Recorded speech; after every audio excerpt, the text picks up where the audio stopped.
Hello, hello, hello, hello, hello, hello, hello, hello, hello, hello, hello, hello, and welcome in this special video. Today it's a Christmas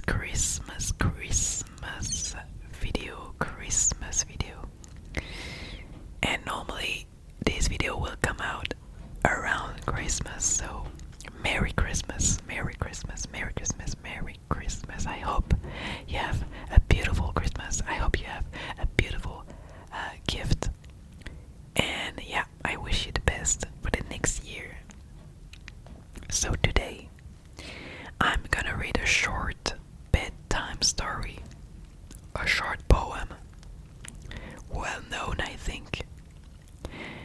It's called A Visit from St. Nicholas. A Visit from St. Nicholas. Written by Clement Clark Moore.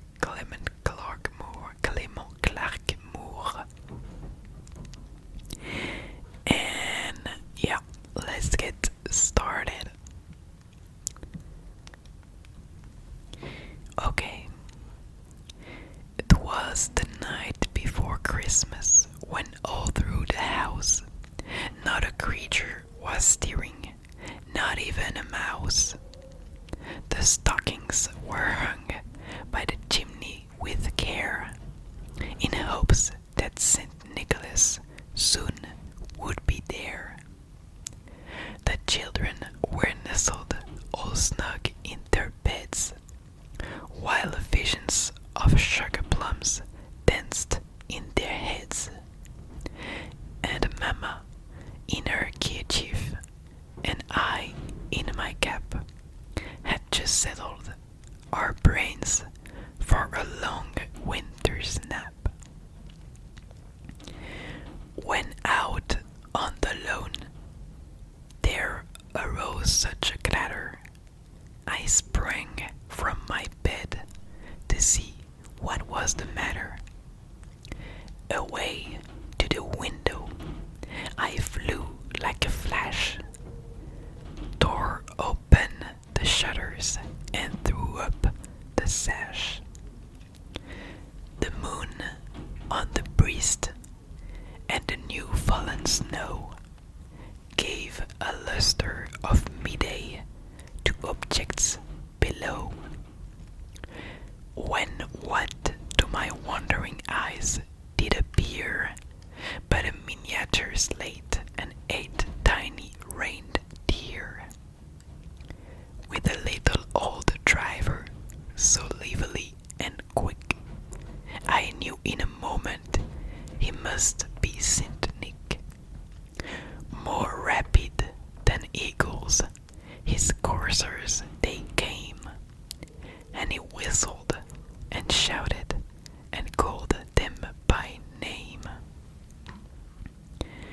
Now, Dasher, now, Dancer, now, Prancer and Vixen.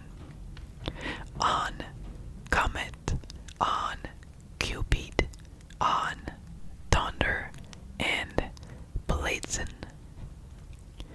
To the top of the porch, to the top of the wall. Now dash away, dash away, dash away all, as leaves that before the wild hurricane fly, when they meet with an obstacle, mount to the sky.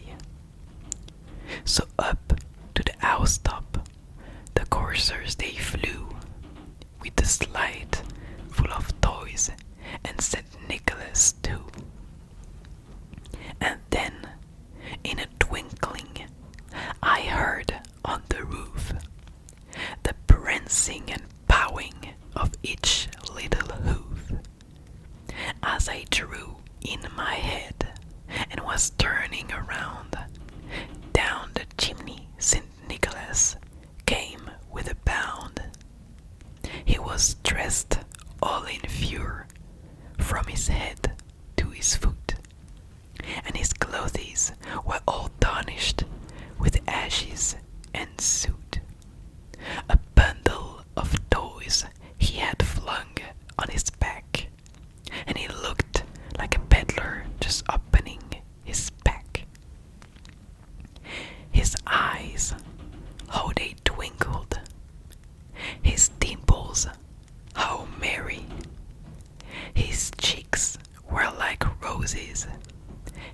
nose like a cherry. His droll little mouth was drawn up like a bow, and the beard on his chin was as white as the snow. The stump of a pipe he held tight in his teeth, and the smoke it encircled his head like a wreath. He had a broad face and a little round belly that shook when he laughed like a bowl full of jelly. He was chubby and plump, a right jolly old elf, and I loved when I saw him in spite of myself. A wink of his eye and a twist of his head soon gave me to know I had nothing to dread. He spoke not a word, but went straight to his work and filled all the stockings, then turned with a jerk, and laying his finger aside of his nose and giving a nod up the chimney, he rose. He sprang to his lathe, to his team gave a whistle, and away they all flew like the down of a thistle. But I heard him exclaim, ere he drove out of sight, "Happy Christmas to all, and to all a good night. Good night." That was it. I hope you like it. I wish you a good night. I wish you a good night and Merry Christmas. Enjoy the time with your family, and I wish you the best for the next year. Thank you so much for being here. Good night.